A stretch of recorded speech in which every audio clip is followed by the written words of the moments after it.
What's up guys, we've got Donald Cerrone and Joe Lauzon here. It's been made for the third time now. Two veterans of the game, fan favourites. This is going to be a wicked. But before we get into it guys, this video is sponsored by Full Reptile Collective, brought to you by Dan Hardy.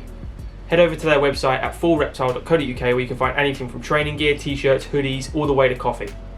For an exclusive 10% off, use Dan Said So at checkout.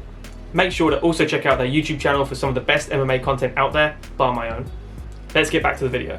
Alright guys, we're going to start with Donald Cerrone here because Donald obviously is 39 years old now. I think Joe Lauzon is 38. End of their careers. You know, they might have one or two more fights left in them. If that, this might be their last one. So be ready to say goodbye to one of them maybe at the end of this fight. Lauzon has not fought since 2019, in which he did beat Jonathan Pierce. Great fight. But Donald Cerrone, on the other hand, is only losing to best of the best. And he got a draw against Niko Price in his last MMA match.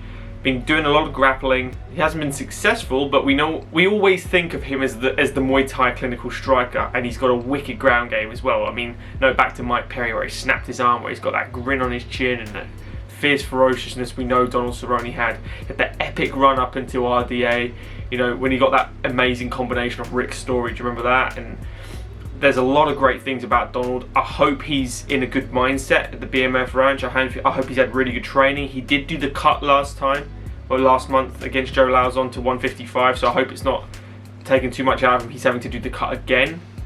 He's never really, I think, had trouble making 155, but he's definitely, in my opinion, a natural 170. I think he should have been fighting at 170 his whole career.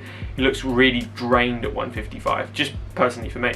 Since he did beat Eli Quinter years ago, he did lose to Tony Ferguson, Gaethje and McGregor all by finish before losing to Pettis, and then he got the draw obviously against Niko Price, which was a fun fight to be fair. It was a good fight, very competitive fight. He's a very slow starter, Donald Cerrone, which worries me because we'll turn to Joe Lauzon. Joe Lauzon is notably a very quick starter. 18 first round finishes out of his 28 victories. Joe Lauzon's a beast. You know, you think of Joe Lauzon as the grappler here. He's got really great grappling, but he's also got hands. That's how he started. You know, all the way dating back to his debut in the UFC. You know, fighting Pulver. He's got beautiful knockouts over so many top guys. But what worries me is before the Pierce fight, he was getting finished by people like Clay Guida. You know, when you go to decisions with Jim Miller, I thought Jim Miller actually won that fight clearly, not a split decision. You know, he got a split over Marcin Held. You know, Chris Grutzmeyer, it's a hard name to say, but yeah, losing to people like that, getting finished by Clay Guida, doesn't look great, whereas the people that Donald was losing to is like the top of the tree. Joe's were people that aren't even ranked, so there's a massive differential there. I think Joe Lauzon, his greatest time in the UFC was very early on in the UFC days, or you know, over a decade ago, whereas Donald Cerrone's was in more recent memory.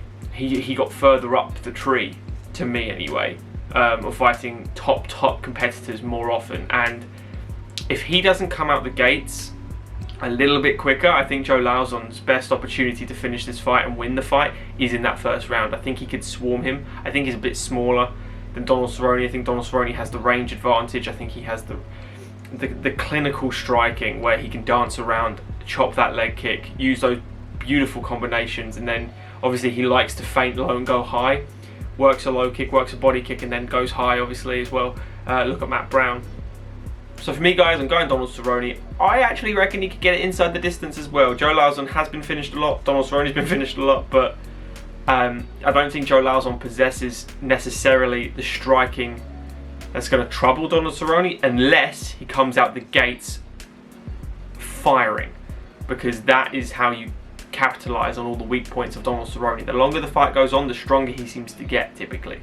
But what do you guys reckon is going to happen in this one? Veteran fight, fan favourite. You're going to upset a lot of people by picking one or the other. It's one where I love Joe Lauzon to bits and I love Donald Cerrone. How can you not? So, you know, I don't want either guy to lose, to be honest. Let us know your thoughts in the comments below, guys. Like the video if you have enjoyed it, and subscribe to the channel if you are new, and we will see you in the next one. Enjoy the fight. Cheers.